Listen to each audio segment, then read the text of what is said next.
छोड़ा तुझे रंगदारी बुझो ही जे अपने तू आपके खिलाड़ी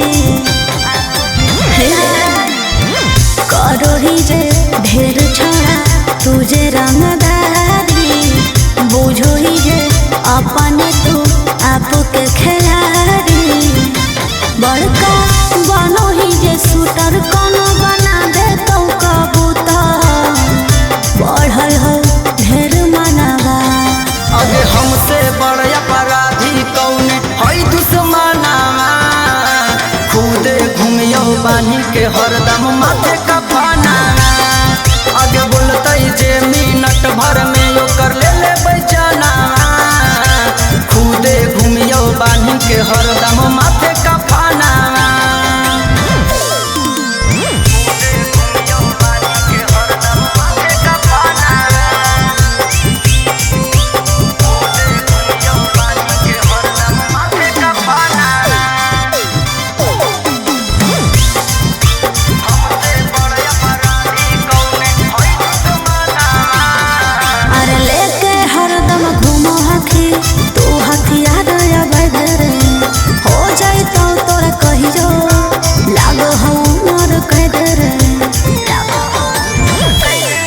आगे बोलो है जे भी ज्यादा के हो जा है खून खराब आगे मौत से ना डरो ही बुझे न सीधा साधा गे मिलतौ जहिया बड़ हिटलर सारा गरमी जैतौ छूट जैतौ बनल डना।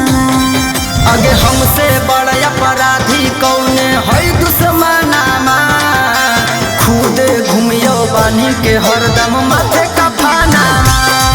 आगे बोलते जे मिनट भर में यो कर ले बैजानामा खुदे घूमियो बानी के हरदम माथे का फानामा।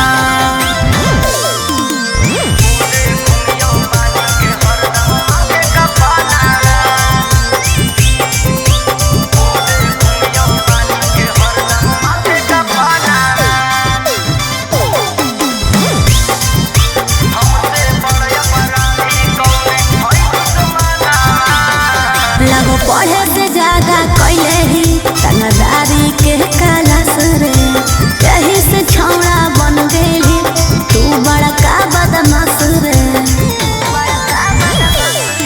आगे अच्छे अच्छे गुंडन के कैले ही यही बस गे एही से रोजे करो हकई हमारा पुलिस तलाश गे। सूरज भी के यारी तेज तोरा पे हो तो रोजे के ले जैतो उठा के थाना। आगे हमसे बड़ अपराधी कौने हई दुश्मनावा खुदे घूमियो बानी के हरदम माथे का फानावा। आगे बोलते जे मिनट भर में यो कर ले बैजानावा खुदे घूमियो बानी के हर